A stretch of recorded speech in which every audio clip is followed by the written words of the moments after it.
Ça vous dirait de revoir les 46 buts que le SCO a inscrits cette saison en championnat?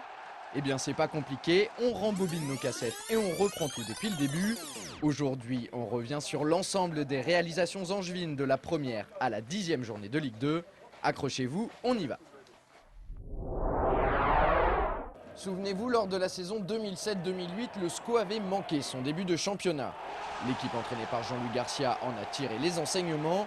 Et cette année, il démarre sur les chapeaux de roue en s'imposant 3-1 face à une formation rémoise peu entreprenante. Olivier Auriac signe le premier doublé angevin de la saison. De son côté, Paul Alouefolou poursuit sur la lancée de l'exercice précédent. Il inscrit un but et délivre une passe décisive au cours de cette rencontre. À l'issue de cette première journée, Angers est deuxième de Ligue 2.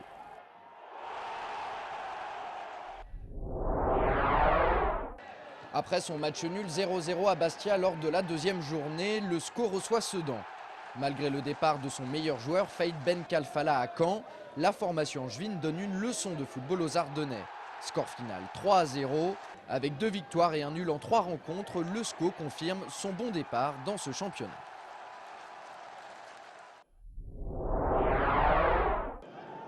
Une semaine plus tard, les protégés du président Willy Bernard font forte impression sur la pelouse du Clermont Foot. Les Angevins mènent rapidement 2-0 grâce à des buts de Charles Diers et Philippe Brunel. Mais c'était sans compter sur la réaction des Auvergnats qui parviennent à obtenir le match nul 2 buts partout.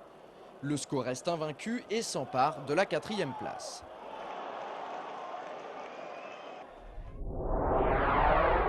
Il fallait bien que ça arrive à un moment ou à un autre. Malgré ce but de Paul Alouefolou, le SCO subit sa première défaite de la saison face à Brest. Score final 2-1 pour les Bretons. C'est notre première défaite de la saison, il faut l'accepter. Quand on est compétiteur, on doit se préparer également à ça. L'essentiel est de rebondir très vite. La journée suivante contre Vannes, les SCOistes ne parviennent pas à rebondir. Les joueurs de Jean-Louis Garcia ont perdu 2-0 au stade de la Rabine. Alors 8 jours plus tard, ici face à Nîmes, la victoire est impérative. Malheureusement, la bande à Philippe Brunel ne réussit pas à faire mieux qu'un match nul 2 buts partout. Fabrice Domarcolino, entré en cours de jeu, est l'homme du match. Les 2 réalisations angevines sont à mettre à son crédit. Néanmoins, le SCO marque le pas avec ce résultat. Une bonne claque, ça remet les idées en place. 8e journée de Ligue 2, Angers se déplace à Lens et s'incline lourdement 3-0. Alors 15 jours plus tard, avec la réception du leader Strasbourg pour le compte de la 10e journée, les hommes de Jean-Louis Garcia ont l'occasion de se rattraper. Et c'est justement ce qu'ils font en réalisant une prestation collective de haute volée.